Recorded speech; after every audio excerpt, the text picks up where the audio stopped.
Hello बच्चों, let's see this question. This question says electrode potential depends upon first size of electrode, second surface area of electrode, third temperature, fourth shape of electrode.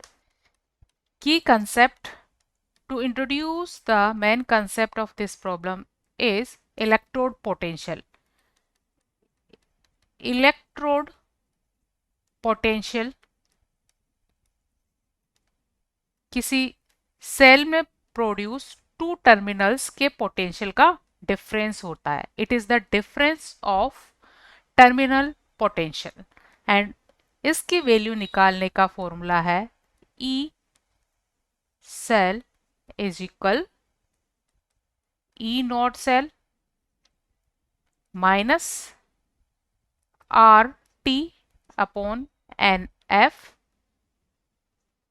L N natural log of K यहाँ equilibrium constant है, T temperature है, N number of transferred electrons को represent करता है.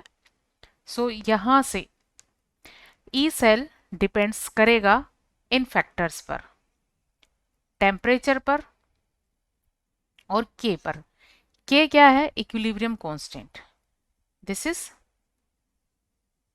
Equilibrium constant और equilibrium constant की value इस फॉर्मूले से निकाली जाती है product of product concentration upon product of reactant concentration. Suppose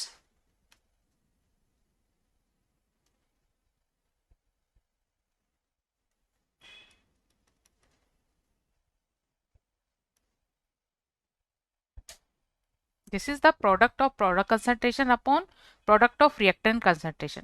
अगर सपोज रिएक्टेंट ए और बी है तो इनकी कंसंट्रेशन को हम इस तरह से स्क्वायर ब्रैकेट में क्लोज करेंगे और ए और बी अगर प्रोडक्ट हैं और रिएक्टेंट एक्स एंड वाई हैं देन इनकी कंसंट्रेशन होगी एक्स एंड वाई. और अगर गैस इलेक्ट्रोड है उस केस में हम प्रोडक्ट के प्रेशर P A से रिप्रेजेंट करेंगे. इसी तरह यहाँ कंसंट्रेशन टर्म ना लेकर प्रोडक्ट B का प्रेशर रिप्रेजेंट करेंगे PB और रिएक्टेंट के लिए सेम इसी तरह से. तो यहाँ हम प्रेशर टर्म का यूज करेंगे.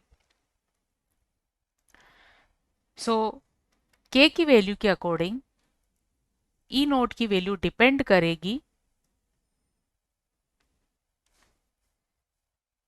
के, क्योंकि इक्विलिब्रियम कांस्टेंट है और इक्विलिब्रियम कांस्टेंट की जो वैल्यू है रिएक्टेंट प्रोडक्ट की कंसंट्रेशन पर डिपेंड करती है और अगर गैस इलेक्ट्रोड हो तो उनके प्रेशर पर डिपेंड करती है. तो यहाँ पर टेम्परेचर के अलावा इलेक्ट्रोड पोटेंशियल की वैल्यू डिपेंड करेगी concentration of solution and pressure and last temperature. So right answer of this question is only temperature is given as an option. So right answer of this question is third, temperature. Hope you understood it well. Best of luck.